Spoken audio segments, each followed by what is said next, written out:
So hello, I am Laurent. I come from France and I have been in Indonesia for 9 months now. I came in January 2015. So I graduated in digital marketing in a French top business school. I did a master of 5 years, and I arrived in Indonesia in January. I studied in a rocket internet company first as a business development manager in the property website.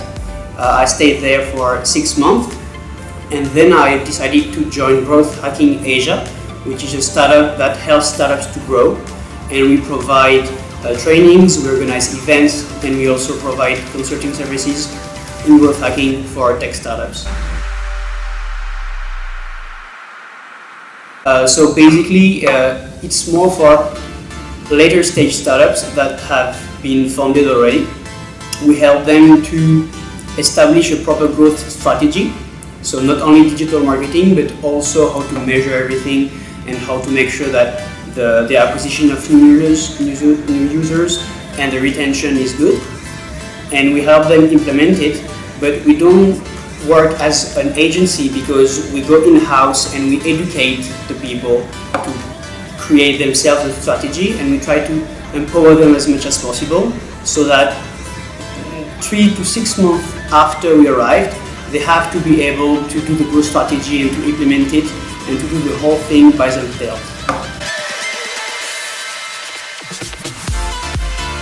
So growth hacking is a mindset and the process of creating new ways to grow.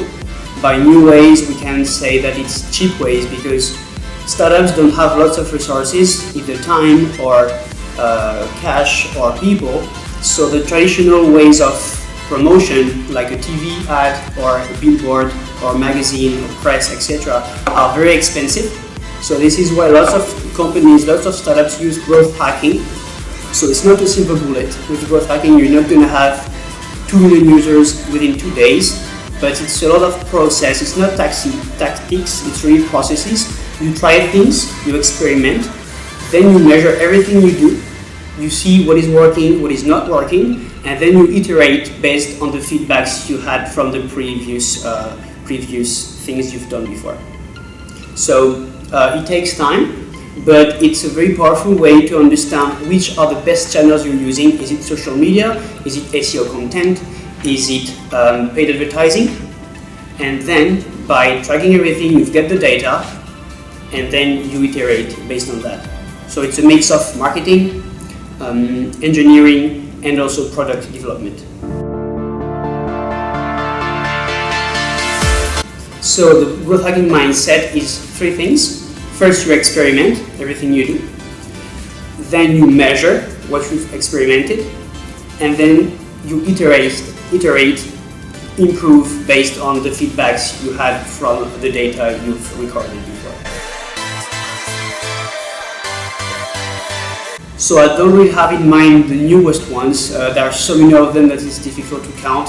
But for example, if we take the most famous ones, you have Airbnb, which was using Referal. So Referal basically is incentivizing people to talk about your product to their friends, to their colleagues, to their families, whatever.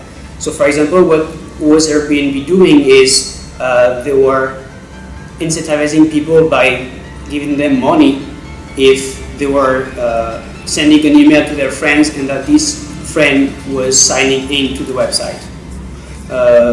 PayPal also, back in the days, like 20 years ago, was using the same one. They were giving $10 every single time that a user was subscribing thanks to a referral of another user. And so there are lots of different possibilities to do like small growth hacks. It could be putting some testimonials on the website to have a social proof. It could be a never-ending news feed so that people continue to scroll every time and continue to read all the content on the website. It could be a very compelling and a very powerful email newsletter so that people want to come back every time. The best example of this is Quora. As far as I'm concerned, I receive Quora email every week, and every single time I just click because I know that the link they're gonna send me is really good, and I always gonna spend so much time on the website afterwards. The final message would be that growth hacking is not a silver bullet. Don't think that you're gonna have lots of users within a very short period of time. It's not an overnight success. Facebook, Twitter, Airbnb, Dropbox, PayPal, etc. They are super successful companies, but it took them probably months or even years to be that successful. And growth hack is a lot of small successes, but when you add them up, eventually it becomes really big.